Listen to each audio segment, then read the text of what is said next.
ఈరోజు BTech Ravi press మీట్లో మాట్లాడుతూ పులివెందుల మున్సిపాలిటీ గ్రామ పంచాయతీ ఎక్కువ కాలం మీరే ఉన్నారు, త్రాగునీటికి మీరు ఏ విధంగా ఇస్తారు, మీరేం చేసుకోలేకపోయినారా అని ఒక క్వశ్చన్ వేసినాడు.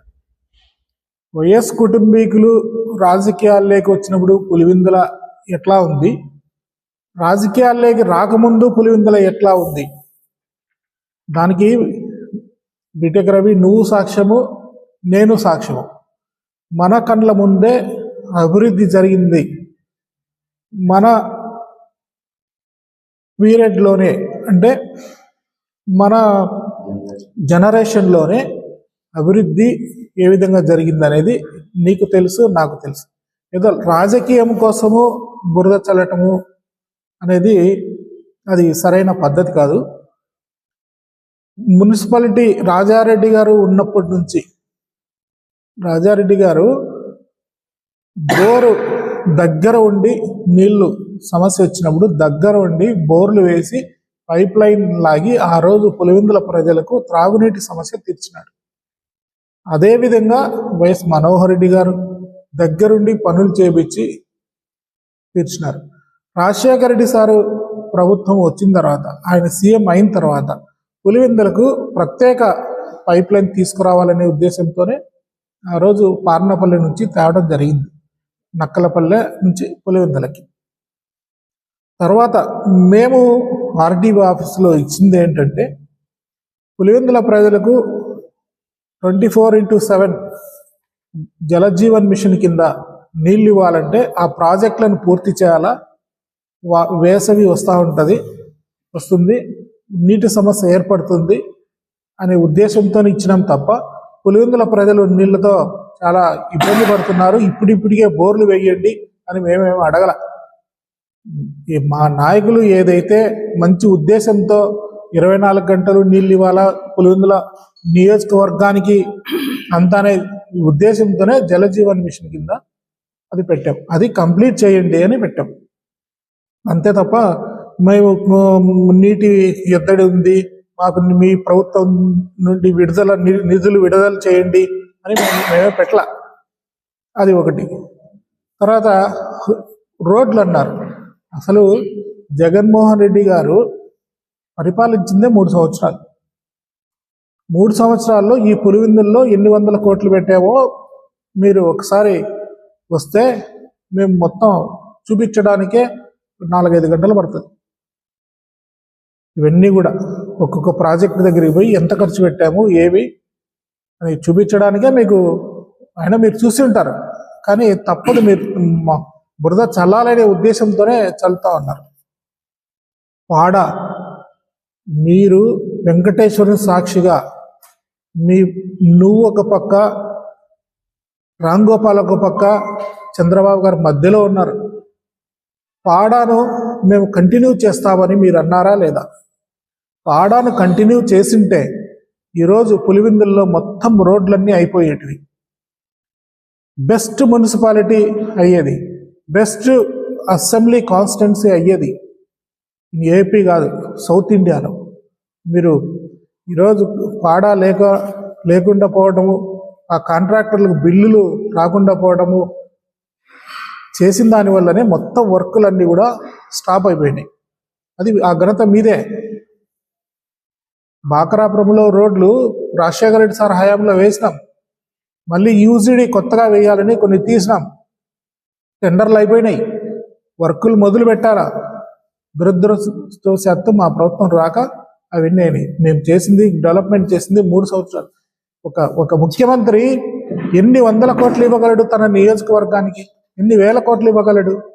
ఆయన చేసేదంతా ముఖ్యమంత్రి గారు చేసినారు. ఆ రోజు దాదాపు ఒక మున్సిపాలిటీకే 1000 కోట్లు ఖర్చు పెట్టినారు.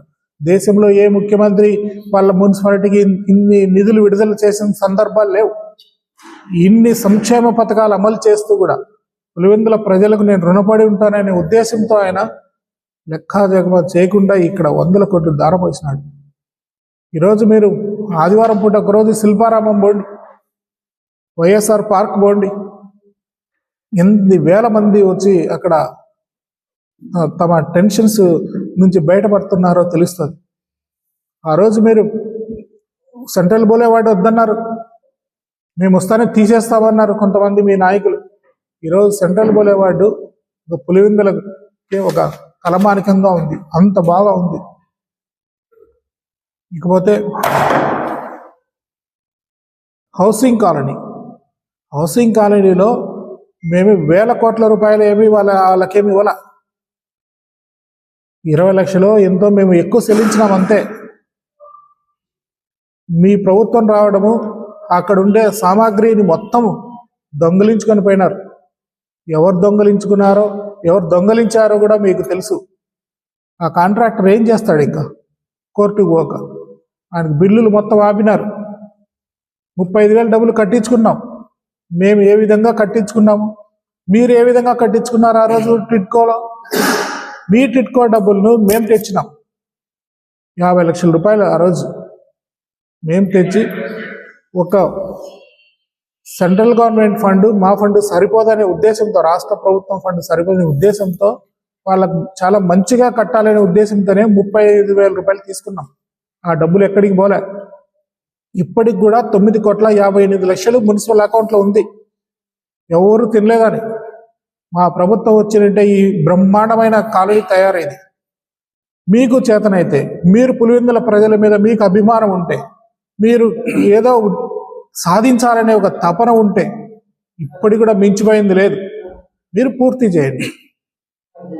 2 సార్లు నేను ఇచ్చాను కలెక్టర్ గారికి రిప్రజెంటేషన్, 2 సార్లు ఇచ్చాను నేను. అది పూర్తి చేయండి. దానికి కావాల్సింది ఎస్టీపీని మీరు పూర్తి చేస్తే మొత్తం 8,000 మంది చేరతారని. కానీ ఆ ఎస్టీపీని కూడా ఈ ప్రభుత్వం నుంచి ఒక్క రూపాయి కూడా రాలే. దరిద్రం ఏంటంటే, ఈ ప్రభుత్వం వచ్చినప్పటి నుంచి పులివెందుల ప్రజలు కట్టే పన్నులు సైతం ఈ ప్రభుత్వం తీసుకుపోతా ఉంది. ఒక్క రూపాయి కాకపోతే ఒక్క రూపాయి ఆ ప్రభుత్వం నుండి పులివెందుల మున్సిపాలిటీకి ఇంతవరకు రాలేదు. జనరల్ ఫండ్ తీసుకుపోతా ఉన్నారు. మీరు కొట్లాడండి. మీ ముఖ్యమంత్రితో మీకు చేతనైతే ఒక ప్రాజెక్టుని ఇక్కడ నిర్మించండి.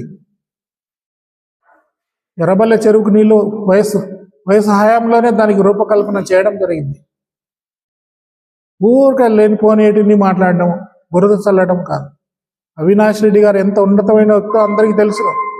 మీరు ఎన్ని నిందలు వేసినా, ఎన్ని అభాండాలు వేసినా కూడా 3 సార్లు గెలిపించారు ఈ ప్రజలు అత్యధిక మెజారిటీతో. మరి ఆయన వ్యక్తిత్వం చెడ్డది ఎందుకు గెలిపిస్తారు?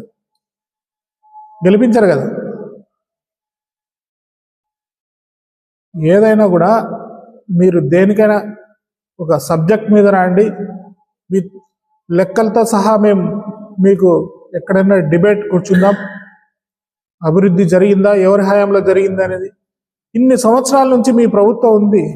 మీరు ఎమ్మెల్సీలు అయినారు 2 సార్లు. ఇప్పుడు ఒక ఎమ్మెల్సీ ఉన్నాడు, పోయిన మీరు ఒక ఎమ్మెల్సీ ఉన్నారు. మీరు ఎంత మాత్రం ప్రభుత్వం నుంచి నిధులు తెచ్చారు చెప్పగలరా? మీరు ఎన్ని రోడ్లు వేశారో మీరు చెప్పగలరా? ఈరోజు పులివెందులు ఇంత అభివృద్ధి పదంలో పయనించిందంటే డాక్టర్ వైఎస్ రాజశేఖర రెడ్డి సార్ వల్ల, జగన్మోహన్ రెడ్డి గారి వల్ల, వైఎస్ కుటుంబీకుల వల్ల. ప్రజలందరికీ తెలుసును. మేము ఏదో ప్రెస్ మీట్ ఇచ్చినామని దానికి మీరు ఏదో కౌంటరు ఇవ్వాలనే ఉద్దేశంతో బురద తిరగడం మంచి పద్ధతి కాదు.